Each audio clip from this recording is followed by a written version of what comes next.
On January 29th, a unique event took place on Capitol Hill in Washington, D.C.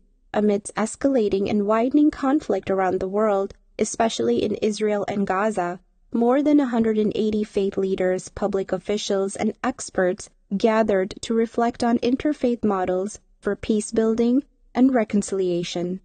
Hosted by the International Religious Freedom Summit, the premier annual conference of advocates for persecuted religious communities, this in-person event was moderated by the National Secretary of Public Affairs of Ahmadiyya Muslim Community USA. We advocate for the rights of each other as much as our own. In fact, we are a voice for others. And by showing that common humanity, we are then stronger as an international religious freedom movement, and therefore international religious freedom is stronger. President Biden's United States Ambassador at Large for International Religious Freedom, Rashad Hussain, delivered opening remarks. We are at a very perilous time in our world, and we can't sugarcoat that in any way. We are at a time when there is growing repression in human rights, and including religious freedom around the world. Yet we're also at a time where we see a greater movement to address those challenges, which is represented by all of you here. And it's going to take every single one of you, and it's going to take us all working together, and it's not something that we're going to solve overnight, but we have to continue, even when it's most difficult, even on the most emotional, sensitive, pressing issues. The co-chairs of the International Religious Freedom Summit, Dr. Katrina Lantos Sweat and Ambassador Sam Brownback, also delivered remarks to an audience that included imams, rabbis, and clergy, along with congressional representatives, including Representative Glenn Grothman of the state of Wisconsin. All of us are determined with every fiber of our being not to allow us to let go of those profound values, to leave them behind, to shrug them off, to somehow say, well, it's just too difficult of a moment. Things have gotten too hard. There's too much conflict, too much struggle, too much war in the world, and we just have to take to our barricades. We must not do that. The event featured 3 distinguished panels. The first panel, featuring Muhammad Sharif Odeh, Amir of the Ahmadiyya Muslim community in the Holy Land based in Haifa, Rabbi Aharon Levi from near the Gaza border in Israel, and Archbishop Amba Angelos of the Coptic Orthodox Church in London discussed interfaith efforts to build peace in Israel and Palestine. Rasulullah sallallahu alayhi wa sallam يقول الخلق كلهم عيال الله أحبهم إلى الله. رسول الله لم يقل العربي ولم يقل المسلم، بل قال أحبهم إلى الله، هو أحبهم أو أنفعهم لخلقه أي لجميع البشر.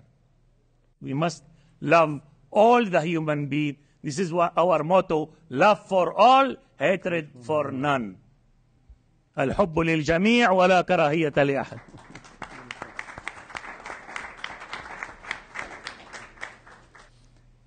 I found an opportunity for us to establish an office to advocate for people of all faiths and religions, using our own experience and not desiring that to happen to anyone else. So with the Ahmadiyya community, of course, we do a lot of work in London, with the Baha'i community, with the Uyghur community, with the Rohingya community, and so on and so forth, because, you know, and I'm very thankful to Katrina for having quoted Genesis, "Am I my brother's keeper?" And the answer is yes. Of course we're our brother's keeper, our sister's keepers. Of course we are responsible, because this is our world, our humanity. Next, Imam Marwan Gil and Rabbi Miguel Sturman, both from Argentina, shared their experiences building bridges across different religions in Argentina. I need to say that the Ahmadiyya community is in front of the line. You are making a so good work, and I say that before many times. You are the lead of Islam, and I hope really that it could be in the world the message of Islam. We are looking so bad faces of Islam, that you need to strong your voice and to say no, that it's something that it's wrong, and because that I think that the Ahmadiyya community is so important for us. And our delegation, I think, they was also impressed. And many of them said that that's something which only the Ahmadiyya Muslim community can do and can arrange to bring in such moments of sensitivity, conflicts, wars, that there's a community which can promote voices for peace and bring different colors of political or religious or ethnic diversity and bring them for the same cause.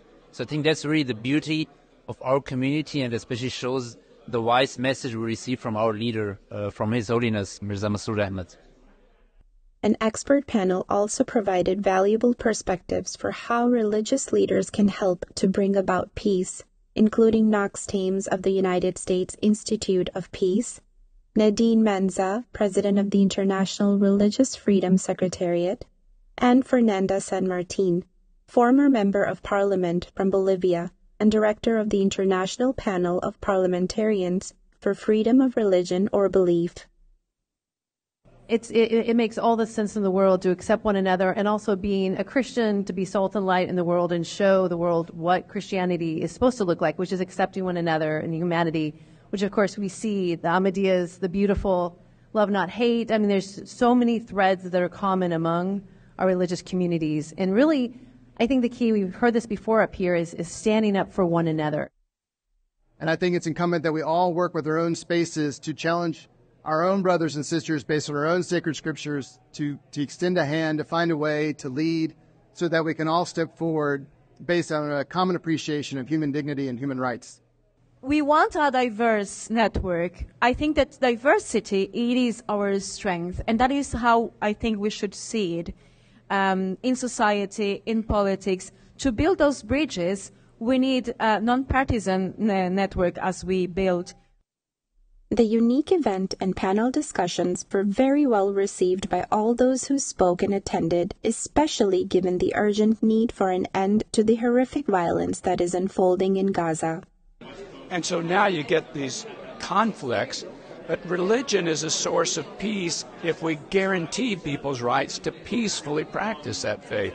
So that's why we've got to do this. I know the Ahmadiyya Muslims. There's a mosque in Oshkosh, Wisconsin, I'm familiar with, and show up for once a year. And I know what they had to go through in Pakistan. Of course, I myself am Christian. It's heart-rendering, very difficult to hear about what Christians are going through right now in Azerbaijan and India.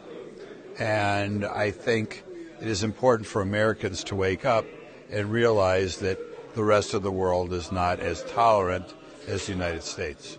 I was really excited to be in this event. I see so many people from so different, many faiths coming together to discuss how we can work together, how we can make religion part of the solution to global problems and conflicts, instead of being perceived as part of the problem in so many respects.